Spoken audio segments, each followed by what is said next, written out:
All right, we are going to spend the next couple of days looking at wrongful convictions. Most of the time, our criminal justice system works. People that commit crimes are found guilty of crimes and are punished of crimes.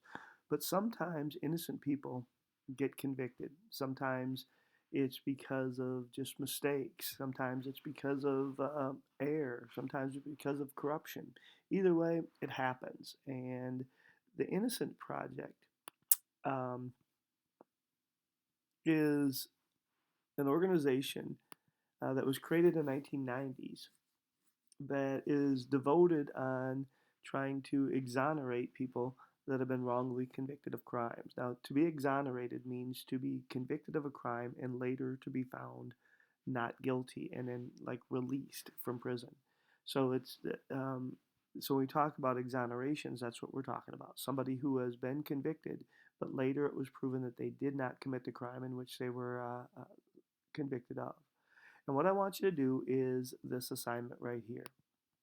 Um, I have it right here in red. Don't copy and paste any information. I'm not going to read it if you do. I'm just going to move on to somebody else's and just give you a zero. I want you to read some cases. And the Innocence Project, and I have it linked right here, has a number of cases there. And if you go to their website um, and you go to cases, you see all kinds of cases. Now, here's just a few, but there's pages upon pages of people that have been wrongfully convicted of crimes. Don't just take the first ones. Just go through a little bit. I don't want to read the same ones for everybody, but I don't know, read through. This guy served 30 years. And if you click on his picture, it gives you some background. It gives you some information over here on the right of, the charge and the conviction and their sentence and when they were exonerated and a lot of information there. And then it has like a short article. Most of them are about a page long. What I want you to do is read one. Actually, read a couple. Put the name of the individual down, the crime they were convicted of. Some of the stuff that you see on the right of the screen here, you'll find this information.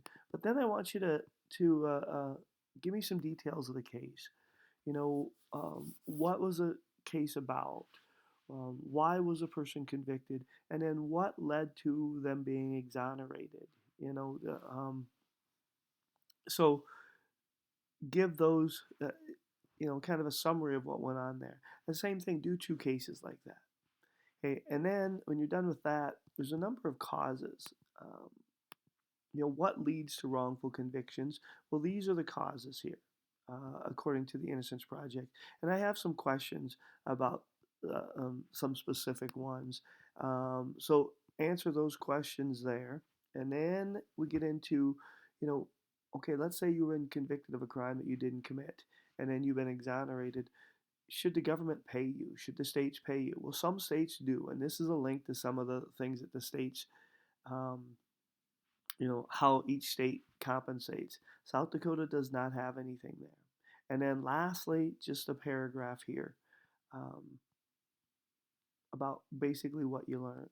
I think you'll find this really interesting. I've noticed it when you go to the front page of the Innocence Project, um,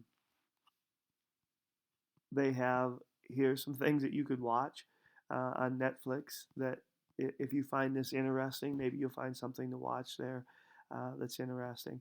I usually have this give you class time to do this, so I'm going to give you 2 days to work on this. I'm not going to give you anything different to do tomorrow. So you get 2 days to work on this project. Um, Hope you have a good day. Talk to you later.